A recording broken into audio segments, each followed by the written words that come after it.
اعوذ باللہ من الشیطان الرجیم بسم اللہ الرحمن الرحیم۔ آج ہم اپنی پہلی سورت کا آغاز کرنے جا رہے ہیں، سورہ بقرہ، جو ہمارے ترجمہ قرآن کے سلیبس کی سب سے پہلی سورہ ہے اور قرآن کی ترتیب مصحف، ترتیب توقیفی جسے کہتے ہیں، اس کے اعتبار سے قرآن کی دوسری سورت ہے اور قرآن کی سب سے بڑی اور طویل ترین سورت ہے۔ سورہ بقرہ قرآن کی صورتوں کی دو ترتیبیں ہیں، مدنی صورتیں اور مکی صورتیں۔ سورہ بقرہ مدنی صورت ہے۔ مکی اور مدنی صورتوں میں فرق کیا ہے؟ مکی صورتیں ہجرت سے پہلے نازل ہوئیں اور مدنی صورتیں رسول اللہ نے جب ہجرت مدینہ فرمائی اس کے بعد جو صورتیں نازل ہیں وہ مدنی صورتیں کہلاتی ہیں۔ بعض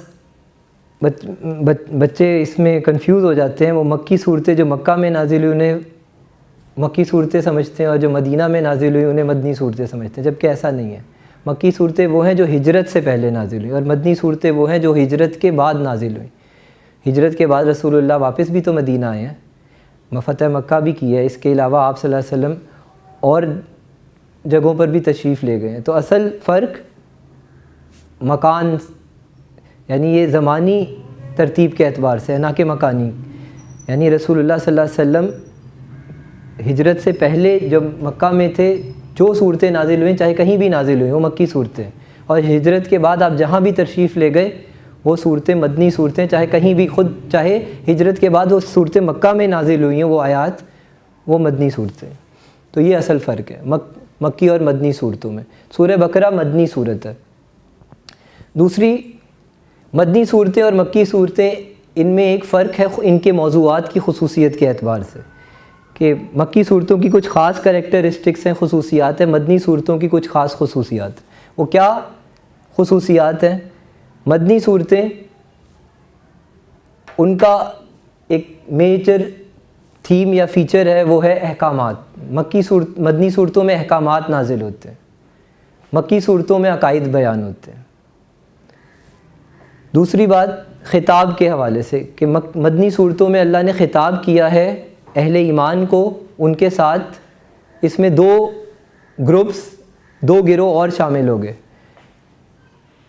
ایک اہل کتاب، اہل ایمان کو تو مکی صورتوں میں بھی خطاب کیا ہے، لیکن مکی صورتوں کے اندر چونکہ ہجرت سے پہلے نازل ہوئیں اور آپ صلی اللہ علیہ وسلم مکہ میں موجود تھے، لہٰذا وہاں صرف مسلمان تھے، سچے مومنین تھے، یا دوسرا مشرکین مکہ تھے، کفار تھے، لیکن کفار کی کون سی قسم؟ جو آئیڈولیٹرز تھے، پیگنز تھے، بت پرست تھے، مشرکین مکہ۔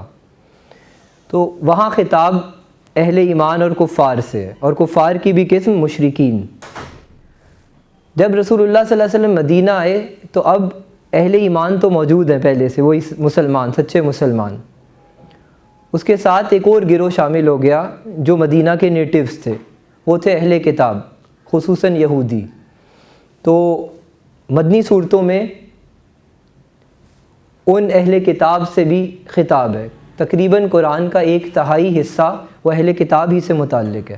اہل کتاب کون ہے؟ اہل کتاب میں دو گروہ شامل ہیں، ایک جیوز، یہودی، اور دوسرے نصارہ یعنی عیسائی یا مسیحی، کرسچنز۔ ٹھیک ہے، تو اہل کتاب سے مراد یہی دو گروہ ہیں۔ لفظی طور پر مسلمان بھی ایک دوسرے کے لیے اہل کتاب ہیں، لیکن اصطلاحی طور پر اہل کتاب، قرآن نے جنہیں اہل کتاب کہا ہے وہ یہود و نصارہ ہی ہیں۔ ٹھیک ہے نا، ان میں یعنی اصطلاحی طور پر مسلمان اہل کتاب نہیں ہیں، اصطلاحی طور پر صرف یہود و نصارہ ہی اہل کتاب ہے۔ تو خطاب اہل کتاب سے بھی ہے۔ تیسرے ایک اور گروہ، مومن، کافر، اور تیسرا ایک گروہ اور، وہ ہیں منافقین، جو سچے جو اسلام کا، جنہوں نے اسلام قبول تو کیا بظاہر، لیکن حقیقت میں دل سے انہوں نے اسلام کو تسلیم نہیں کیا، یا اسلام قبول کیا تو اپنے کچھ مفادات حاصل کرنے کے لیے، یا مسلمانوں کو نقصان پہنچانے کے لیے۔ تو یہ ایک باقاعدہ گروہ تھا مدینہ کے اندر۔ ان سے مدنی صورتوں کے اندر اللہ تعالیٰ نے خطاب کیا ہے، ان کی سازشوں کو بے نقاب کیا ہے، ان کو تنبیہ کی ہے، ان کو اصلاح کرنے کی طرف توجہ دلائی ہے کہ سچائی سے ایمان لاؤ۔ تو یہ بھی ایک خصوصیت ہے مدنی صورتوں کی۔ تو چونکہ سورہ بقرہ مدنی صورت ہے لہٰذا اس میں بھی یہ ساری خصوصیات موجود ہیں۔ جہاں تک بات ہے احکامات کی، جیسے مکی صورتوں میں عقائد بیان ہوئے تھے، یہاں احکامات بیان ہوئے ہیں۔ وہاں خطاب اہل ایمان اور کفار سے تھا، یہاں خطاب اہل ایمان، منافقین اور کفار کی وہ جو دوسری قسم اہل کتاب، ان سے خطاب ہے۔ احکامات میں ہر طرح کے احکامات اللہ تعالیٰ نے مدنی صورتوں میں بیان کیے ہیں، انفرادی زندگی سے متعلق بھی، انسان کی پرسنل لائف سے متعلق بھی، انڈیویجول لائف سے متعلق بھی، اور انسانوں کی اجتماعیت کلیکٹیو لائف سے متعلق بھی اللہ تعالیٰ نے اس میں احکامات بیان کیے ہیں، معاشرت سے متعلق، سیاست سے متعلق۔ وہ ابھی جب ہم موضوعات پر آئیں گے تب بات کریں گے۔ تو سورہ بقرہ مدنی صورت ہے، لہٰذا اس میں یہ تمام خصوصیات موجود ہیں جو مدنی صورتوں کی خاصیتیں ہیں۔ دوسری، سورہ بقرہ قرآن کی طویل ترین صورت ہے، سب سے بڑی صورت ہے، 286 آیات ہیں اس میں، 40 رکوعات ہیں اس میں، اور اس میں قرآن کی سب سے بڑی آیت بھی اسی کے اندر ہے۔ قرآن کی سب سے بڑی آیت آیت دین ہے، قرض کے احکام والی آیت، تو وہ بھی سورہ بقرہ کا ہی حصہ ہے۔ اور قرآن کی سب سے فضیلت والی آیت آیت الکرسی، وہ بھی سورہ بقرہ میں ہی ہے۔ اسی طرح ایک اور بڑی طویل آیت آیت البر، جس میں اللہ نے نیکی کو بیان کیا، نیکی کیا ہوتی ہے، وہ بھی اسی صورت کے اندر موجود ہے۔ اسی طرح بہت سی اہم دعائیں، مشہور دعائیں، معروف دعائیں، وہ اس صورت کے اندر موجود ہے، جو اکثر نماز میں بھی ہم پڑھتے ہیں، ربنا آتنا فی الدنیا حسنۃ وفی الآخرۃ حسنۃ وقنا عذاب النار، اسی صورت کا حصہ ہے۔ پھر اس کے آخر میں سورہ بقرہ جہاں اختتام ہے، وہاں بھی ایک آیت جو ہے باقاعدہ دعاؤں کی شکل میں ہی موجود ہے، اور رسول اللہ صلی اللہ علیہ وسلم کی یہ سنت ہے کہ آپ صلی اللہ علیہ وسلم رات کو سونے سے پہلے وہ دعایات پڑھتے تھے، تو وہ بھی دعائیں ہیں۔ اور بھی درمیان میں سورہ بقرہ کے اندر کئی دعائیں موجود ہیں۔ پھر فضائل اس کے بہت سارے ہیں، جیسے کتاب میں بھی اور ہمارے نوٹس کے اندر بھی ہم نے اس میں کئی فضائل بیان کی ہیں۔ رسول اللہ صلی اللہ علیہ وسلم کی احادیث کہ آپ نے فرمایا جس گھر میں سورہ بقرہ پڑھی جائے اس گھر میں شیطان داخل نہیں ہوتا، اہل باطل کا اس پر زور نہیں چلتا۔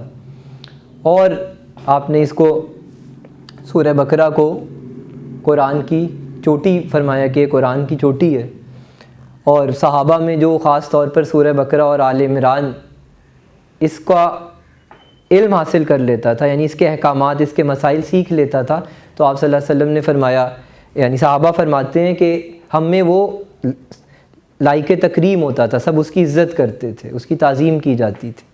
اور پھر قرآن کی 7 بڑی صورتیں جنہیں سب وہ طوال بھی کہتے ہیں، تو ان میں سب سے پہلی بڑی صورت سورہ بقرہ ہی ہے، جس کے بارے میں آپ نے فرمایا جو ان کو علم حاصل کر لے گا بڑا عالم بن جائے گا۔ 7 بڑی صورتیں قرآن کی۔ تو اور بھی اس کی سورہ بقرہ اور سورہ آل عمران یہ اصل میں ایک پیئر کی طرح ہے۔ آپ صلی اللہ علیہ وسلم نے یہ بھی فرمایا یہ بدلیوں کی طرح، بادلوں کی طرح اپنے قیامت کے دن اپنے پڑھنے والے پر سایہ کریں گی اور اس کی سفارش کریں گی۔ اس کے بعد سورہ بقرہ کے موضوعات کی طرف آتے ہیں ہم کہ اس میں کیا موضوعات بیان ہوئے ہیں۔ جیسے کہ پہلے بھی بتایا احکامات ہیں اور اہل کتاب سے خطاب، یہ اس کے میجر تھیم ہے۔ لیکن سورہ بقرہ چونکہ اس سے پہلے اگر ہم سورت دیکھیں، قرآن کی پہلی سورت ہے سورہ فاتحہ، تو سورہ فاتحہ میں ہم نے اللہ تعالیٰ سے ہدایت طلب کی، ایاک نعبد اہدنا الصراط المستقیم، ہمیں سیدھے رستے کی ہدایت دے۔ تو اگلی 113 صورتیں اللہ تعالیٰ نے نازل فرما دیں کہ تم نے ہم سے ہدایت طلب کی تھی، لو ہم نے تمہیں ہدایت دے دی۔ تو 113 صورتوں میں سورہ فاتحہ کے بعد سب سے پہلی صورت سورہ بقرہ ہے، جس کا آغاز ہی یہاں سے ہو رہا ہے، الف لام میم ذالک الکتاب لا ریب فیہ ھدی للمتقین، کہ یہ الف لام میم یہ وہ کتاب ہے جس میں کسی قسم کا شک و شبہ نہیں ہے، شک و شبے سے بالا تر ہے، کیونکہ یہ رب کا کلام ہے، اور رب وہ ذات ہے کہ جس میں کوئی کمی، عیب، کوئی نقص نہیں ہے۔ تو جس میں کوئی نقص نہیں ہے اس کے کلام میں بھی کوئی نقص نہیں ہو سکتا، لہٰذا اس میں کسی شک و شبے کی گنجائش نہیں ہے۔ اور ھدی للمتقین، اور یہ کتاب اس کا موضوع کیا ہے؟ اس کا مرکزی موضوع ہدایت ہے۔ قرآن کتاب ہدایت ہے، یہ اور چیزوں کی طرف بھی رہنمائی کرتی ہے، یہ اور موضوعات کو بھی، موضوعات سے متعلق آپ کو حقائق بیان کرتی ہے، لیکن اس کا اصل مقصد وہ ہے ہدایت دینا، انسانوں کی دنیا کی فلاح اور آخرت کی نجات سے متعلق ان کو رہنمائی فراہم کرنا۔ تو یہ قرآن کا اصل موضوع ہے، ہدایت، مرکزی موضوع سورہ بقرہ کا ہدایت ہے۔ پھر اس کے بعد موضوعات میں اللہ تعالیٰ نے انسانوں کی اسی ہدایت کے حوالے سے 3 میجر کیٹیگرائزیشن کی ہے، 3 ان کی اقسام بیان کی ہیں۔ اس ہدایت کو قبول کرنے والے یعنی اہل ایمان، اس ہدایت کا واضح انکار کرنے والے یعنی کفار، اور 3rd کیٹیگری نہ تو اس کا واضح انکار کرنے والے نہ ہی اس کا دل سے اقرار کرنے والے یعنی منافقین۔ تو انسانوں کی یہ بنیادی ہدایت کے حوالے سے ان کے 3 بنیادی رویے اور ان کا 3 مستقل اقسام میں تقسیم ہو جانا یعنی مومن، کافر اور منافق، یہ اللہ تعالیٰ نے بیان کیا۔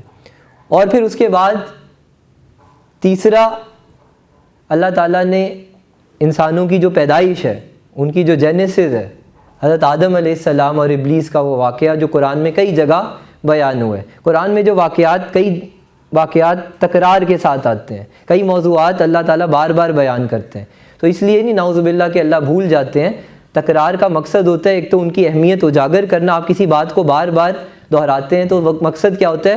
اس بات کی اہمیت کو اجاگر کرنا۔ دوسری بات، تکرار کیوں ہے؟ ہر بار اللہ نے واقعہ، مثال کے طور پر حضرت آدم کا واقعہ اللہ نے کئی صورتوں میں بیان کیا ہے، ہر بار ہر صورت میں اس کی کوئی نئی ڈائمنشن واضح کی ہے، اس کی کوئی نئی پہلو کو ہمارے سامنے لے کے آئے، اس لیے ان واقعات کی بار بار تکرار ہوتی ہے۔ تو آدم اور ابلیس کا جو قصہ ہے کہ اللہ تعالیٰ نے حضرت آدم کو تخلیق فرمایا اور ان کو خلافت، اپنی نمائندگی عطا فرمانی تھی اور تمام مخلوقات پر ان کو برتری دی، فرشتوں سے انہیں سجدہ کروایا، اور ابلیس جو کہ جنوں میں سے تھا، جنات میں سے تھا، اس نے انکار کر دیا ان سجدے سے، اور پھر آدم علیہ السلام کو اور ان کی بیگم حضرت حوا کو اللہ نے جنت میں رکھا، اور وہ سارا واقعہ، اور ابلیس نے سجدے سے انکار کیا اور وہ آدم کی عداوت پر مصر ہو گیا، اور اس نے اللہ تعالیٰ سے مہلت مانگی قیامت تک کے لیے، اور آدم علیہ السلام کو جنت سے نکلوایا، وہ سارا واقعہ وہ اس میں تفصیل سے بیان ہوا ہے۔ اس کے بعد اللہ تعالیٰ نے اپنی دلائل ربوبیت بیان کی، اپنے رب ہونے کے دلائل، کہ دیکھو میں تمہارا رب ہوں، میں نے تمہاری تخلیق کی ہے، میں تمہیں کھلا پلا رہا ہوں، تم میری زمین پر رہ رہے ہو، میرے آسمان تلے ہو، تمہاری ساری ضروریات زندگی میں پوری کر رہا ہوں، تمہارے وجود کی ساری جو بھی ضروریات ہیں انہیں میں پورا کر رہا ہوں، تو لہٰذا اب میں بھی تم سے مطالبہ میرا بالکل عین عقل کے مطابق ہے، اور فطرت بھی تمہاری اس کو تسلیم کرے گی، تو تم مجھے رب مانو اور میری بندگی اختیار کرو۔ تو اللہ نے اپنے کچھ دلائل ربوبیت بیان کرنے کے بعد تمام انسانیت کو اپنی بندگی کی دعوت دی ہے۔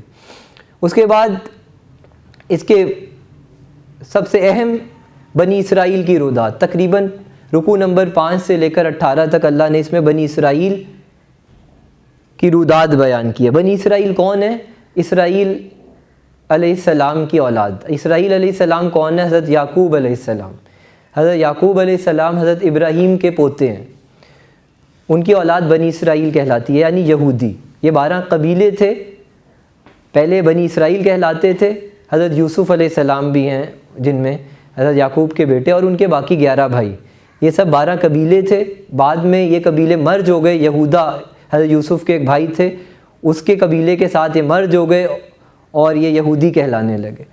تو اس کا ذکر اللہ تعالیٰ نے اس صورت میں ان بنی اسرائیل کی ان کی رودات بیان کی، ان کی تاریخ، خاص طور پر وہ جو حضرت موسیٰ کا دور تھا، کہ جب بنی اسرائیل وہاں تک آتے آتے فرعونیوں کے غلام بن گئے تھے مصر کے اندر، تو اللہ تعالیٰ نے حضرت موسیٰ کو بھیجا اور انہیں نجات دلائی، اور حضرت موسیٰ ان کو لے کر وہاں سے نکلے، اور پھر اس کے بعد اللہ تعالیٰ نے ان پر کیا کیا احسانات، جب یہ صحرا میں رہے ہیں، آسمان سے ان کے لیے من و سلوہ نازل فرمائے، ان کے لیے بادلوں کے سائے کیے، ان کو کئی معجزات دکھائے، اور پھر ان احسانات کے بدلے ان کی جو اللہ تعالیٰ سے بے وفائیاں اور ناشکریاں اور نافرمانیاں، وہ سب رکوع نمبر 5 سے لے کر 18 تک اللہ نے وہ سب ان کی جو ہے ناشکریاں اور بے وفائیاں، نافرمانیاں وہ اللہ نے بیان کی ہیں۔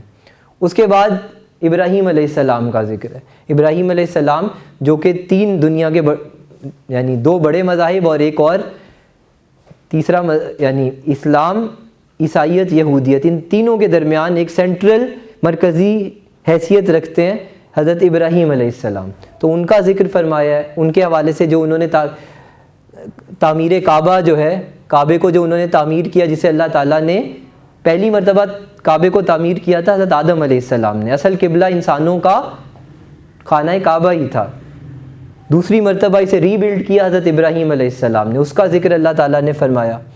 اور پھر ان کے ساتھ ان کے جو دوسرے بیٹے تھے اسماعیل علیہ السلام، ان کے ساتھ مل کر کیا، تو جو حجاز کا مکہ کا جو علاقہ تھا وہاں حضرت اسماعیل کو اللہ تعالیٰ نے بسایا۔ بنی اسرائیل کا مسکن فلسطین و عراق تھا، اور اس ابراہیم علیہ السلام کے جو دوسرے بیٹے اسماعیل تھے ان کا مسکن اللہ نے مکہ کو بنایا، اور وہاں سے اسماعیل علیہ السلام ان کی اولاد وہاں ٹھہری، اور پھر ان میں ایک نبی آئے رسول اللہ صلی اللہ علیہ وسلم۔ باقی انبیاء ہمیشہ بنی اسرائیل ہی میں آتے رہے، یہ بھی ایک ان کی وجہ، انہوں نے رسول اللہ صلی اللہ علیہ وسلم کا انکار فرمایا، ان کو نہیں مانا، کیونکہ وہ بنی اسرائیل میں سے نہیں تھے، وہ بنی اسماعیل میں سے تھے، اس لیے انہوں نے اپنی ایک تکبر کے اندر، اپنے گھمنڈ کے اندر رسول اللہ کا انکار کر دیا۔ حالانکہ قرآن کہتا ہے یہ آپ کو ایسے پہچانتے ہیں جیسے اپنے بچوں کو، اپنے بیٹوں کو پہچانتے ہیں۔ ان کی کتابوں میں، تورات، زبور، انجیل میں آپ کی واضح نشانیاں موجود تھیں، لیکن اپنے اناد میں، اپنی حسد میں انہوں نے آپ کو نہیں مانا، کیونکہ آپ اسماعیل علیہ السلام کی اولاد سے تھے۔ اس کے بعد تحویل قبلہ، چونکہ اب ایک نئی امت، آخری امت آ رہی ہے، آخری نبی آ گئے ہیں، اور تعمیر کعبہ کے وقت حضرت ابراہیم نے اس دعا کی تھی اللہ سے کہ یہ اسماعیل، ان کی اولاد میں سے بھی ایک نبی بھیجنا جو انہیں تیری آیتیں سنائے، تو وہ حضرت رسول اللہ صلی اللہ علیہ وسلم کی شکل میں وہ نبی آ گئے، تو وہ نبی آخری نبی تھے۔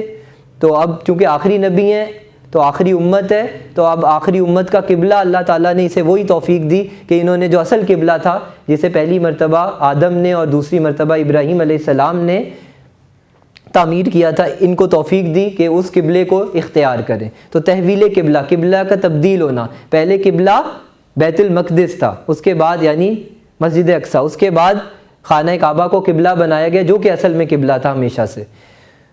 تو اس تحویل قبلہ کا بھی ذکر اس صورت کے اندر ہے۔ اس کے بعد حضرت عزیر علیہ السلام کا ذکر اللہ تعالیٰ نے اس صورت میں فرمایا ہے۔ عزیر علیہ السلام اللہ کے نبی ہیں، جن کو یہودیوں کا ایک گروہ قرآن کہتے ہیں سورہ توبہ میں کہ وہ اللہ کا بیٹا مانتے تھے۔ اس کی وجہ ہے کہ اللہ تعالیٰ نے، وہ ایک بستی کے پاس سے گزرے اور وہ کھنڈر بن چکی تھی، اللہ تعالیٰ، انہوں نے یہ سوچا کہ اللہ اسے دوبارہ کیسے زندہ کرے گا، اللہ نے انہی کو 100 سال کے لیے سلا دیا، موت دے دی اور پھر انہیں زندہ کیا۔ تو وہ جو موت کے بعد دوبارہ زندہ ہوئے تو انہیں یہ اشتباہ ہوا یہودیوں کے اللہ کے بیٹے ہیں، اس طرح، تو وہ اس کا ذکر بھی اسی صورت کے اندر ہے۔ پھر حضرت ابراہیم علیہ السلام اور ان کے بادشاہ ظالم نمرود کا جو مناظرہ ہے وہ بھی اللہ تعالیٰ نے اسی صورت کے اندر ذکر فرمایا۔ پھر طالوت و جالوت، حضرت موسیٰ علیہ السلام کے بعد نبی بنے تھے حضرت یوشع بن نون، انہوں نے بنی اسرائیل کے جو 12 قبیلے تھے انہوں نے مطالبہ کیا کہ جی ہم پر کوئی بادشاہ مقرر کریں جس کی کمانڈ میں ہم اپنے دشمنوں سے لڑیں، تو اللہ نے طالوت کو ان پر مقرر کیا بادشاہ، اور وہ لڑے۔ پھر فلسطینیوں کا اس وقت کے جو فلسطینی تھے، بعد میں تو وہ مسلمان ہو گئے نا، اس وقت جو تھے وہ قوم فلسطینی، جالوت ان کا کمانڈر تھا، ان سے وہ بڑی بربری قوم تھی اور ان سے جنگ ہوئی، اور طالوت علیہ السلام کو اللہ نے فتح دی، اور حضرت داؤد علیہ السلام ان کے کمانڈر تھے، انہوں نے جالوت کو قتل کیا، اور پھر اللہ تعالیٰ نے انہیں نبوت سے نوازا، اور پھر ان کے اندر آگے نبوت کا سلسلہ ان کی اولاد حضرت سلیمان علیہ السلام میں، ان کو بڑی سلطنت اللہ نے عطا کی۔ اس کے بعد ہاروت و ماروت کا بھی ذکر اللہ نے فرمایا۔ یہ 2 فرشتے تھے جنہیں اللہ تعالیٰ نے بنی اسرائیل کی آزمائش کے لیے نازل فرمایا تھا بابل شہر میں، یہ پرانا عراق کا پرانا نام۔ تو بابل شہر میں حضرت سلیمان کے دور کے اندر ہی یہ ہاروت و ماروت جو تھے یہ لوگوں کو جادو سکھایا کرتے تھے۔ تو یہ آزمائش کے لیے بتاتے تھے سکھانے سے پہلے کہ دیکھو ہم آزمائش ہے، سیکھو مت جادو، کیونکہ جادو سیکھنا جیسے ہماری شریعت میں کفر ہے، جادو کرنا، کروانا، سیکھنا، سکھانا، اسی طرح بنی اسرائیل کے ہاں بھی جادو سیکھنا سکھانا کفر تھا۔ تو بنی اسرائیل پھر بھی یہ سیکھتے تھے ان سے اپنے دنیاوی کچھ کام بنانے کے لیے۔ اس کے بعد وہی جو اہم ہم نے بات کی مدنی صورتوں کی خصوصیات،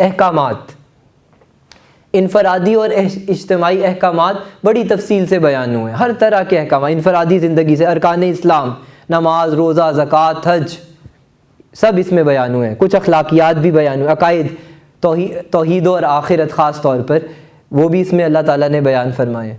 پھر اجتماعی احکامات انسان کی جو اجتماعی زندگی سے، کلیکٹیو لائف سے متعلق ہے، آپ کی معیشت سے متعلق ہے، کہ انفاق فی سبیل اللہ، زکوٰۃ کا نظام، اسی طرح سود کی حرمت، وہ کون سے ایک بڑی وبا ہے جس کی وجہ سے پوری معیشت تباہ ہو جاتی ہے، سود کی حرمت اللہ نے بیان فرمائی۔ پھر عائلی زندگی، خاندانی زندگی سے متعلق کچھ احکامات بیان فرمائے، مثلاً طلاق اور اس کی عدت کے حوالے سے، رضاعت کے حوالے سے، کہ ماؤں کا اپنے بچوں کو دودھ پلانا، اس کی مدت، یہ سب چیزیں بھی اللہ تعالیٰ نے اس صورت کے اندر احکامات کی شکل میں بیان۔ پھر جہاد کے احکامات، قصاص کے احکامات، یہ بھی اللہ نے اس میں بیان فرمائے۔ حرمت کے حوالے سے اللہ تعالیٰ نے حرمت شراب کو حرام قرار دیا، جوئے کو، اور سود کی حرمت جیسے بھی بیان کیا۔ حلال و حرام میں جیسے قرآن کی وہ آیت، یا اس صورت میں بھی ہے، 4 مرتبہ قرآن میں آئی ہے کہ ہم نے تم پر مردار، خون، خنزیر کا گوشت اور ہر وہ شے جو غیر اللہ کے نام پر بلند کی گئی ہو، اس کو حرام قرار دیا ہے، اس کا بھی ذکر اللہ نے اس میں فرمایا۔ پھر خاص طور پہ انفاق فی سبیل اللہ، انفاق کا مطلب ہے خرچ کرنا فی سبیل اللہ، اللہ کی راہ میں۔ انفاق فی سبیل اللہ، اللہ کی راہ میں خرچ کرنا، صدقہ، خیرات، زکوٰۃ کی شکل میں، اس کی ترغیب دی گئی، اس کی اہمیت اجاگر کی گئی ہے۔ تو اس کو بھی کنفیوز کر دیا جاتا ہے، بعض بچے وہ انفاق کو لکھ دیتے ہیں نفاق۔ نفاق کا مطلب ہے منافقت، انفاق کا مطلب ہے خرچ کرنا، تو اکثر وہ اس طرح ایک لطیفہ سا ہو جاتا ہے، نفاق فی سبیل اللہ، یہ غلط ہے۔ انفاق فی سبیل اللہ، نفاق کا مطلب ہے منافقت، انفاق کا مطلب ہے اللہ کی راہ میں خرچ کرنا۔ انفاق فی سبیل اللہ کی ترغیب دی گئی ہے، اس کو کئی مثالوں سے بیان کیا گیا۔ تو یہ سورہ بقرہ کے اہم موضوعات ہیں۔ تو ہماری بک کے اندر ان موضوعات کو اس نے جو ہے اہم مضامین و نکات کی شکل میں بیان بھی کیا، کچھ چیزیں نئی بھی بیان کی، تو اس کو ہم نے اپنے نوٹس کے اندر بھی بیان کیا ہے۔ باقی جب اساتذہ لیکچرز پڑھاتے ہیں سورت پوری کیونکہ پڑھنی تو پوری ہے، ٹیسٹ صرف خاص سلیبس کا ہونا ہے، وہ ابھی اس پر بھی ہم بات کریں گے، لیکن جب ساری آیات پڑھ رہے ہوتے ہیں اس کے درمیان بھی نوٹ ساتھ ساتھ ہر رکوع کا موضوع نوٹ کر لیا کریں کہ اس رکوع میں یہ، تاکہ آپ کے پاس میٹیریل پیپر میں لانگ کویسچن اٹیمپٹ کرنے کے لیے میٹیریل آپ کے پاس زیادہ ہو جائے۔ تو اس میں بہت سی ہیڈنگ جیسے بک میں نہیں آپ کو ملیں گی، طالوت و جالوت ہے، جیسے عزیر علیہ السلام کا ذکر، ہاروت و ماروت کا ذکر، تو تحویل قبلہ جیسے ہے، دلائل ربوبیت ہے، یہ اس طرح آپ کو اس طرح نظر نہیں آئیں گے اس میں۔ پھر احکامات میں، اجتماعی انفرادی احکامات میں آپ مزید سب ہیڈنگز بنا سکتے ہیں، انفرادی اجتماعی جو احکامات ہیں اس کو بیان کر کے آپ اندر سب ہیڈنگز بہت ساری بنا سکتے ہیں، کہ نماز، انفرادی میں نماز، روزہ، زکوٰۃ، حج، ٹھیک ہے، اس کے بعد جہاد ہے، سیاست سے متعلق، معاشرت سے متعلق ہے، تو اور معیشت سے متعلق بہت سے احکامات ہیں، طلاق کے احکامات ہیں، قصاص کے احکامات ہیں۔ پھر اہلہ، چاند کا مختلف شکلیں صورتیں اختیار کرنا، اس کی وجہ پوچھی گئی ان سے، وہ بیان کیا گیا۔ انفاق کے ہم کیا خرچ کریں، صحابہ نے سوال کیا کہ یسألونک ماذا ینفقون قل العفو، ان سے کہیے جو ضرورت سے زائد ہے، کم سے کم کیا ہے انفاق فی سبیل اللہ کا درجہ، کہ جو ضرورت سے زائد ہے بس دے دیا کرو، جمع بچا کے نہ رکھا کرو، جمع کر کے چھپا کے نہ رکھا کرو، ضرورت کا رکھ لیا کرو اپنے پاس، اور ضرورت سے زائد ہو خرچ کر دو، بہتر یہی ہے، ٹھیک ہے نا۔ تو یہ سب احکامات انفرادی اجتماعی آپ اس کو مزید ڈیٹیل میں بھی بیان کر سکتے ہیں۔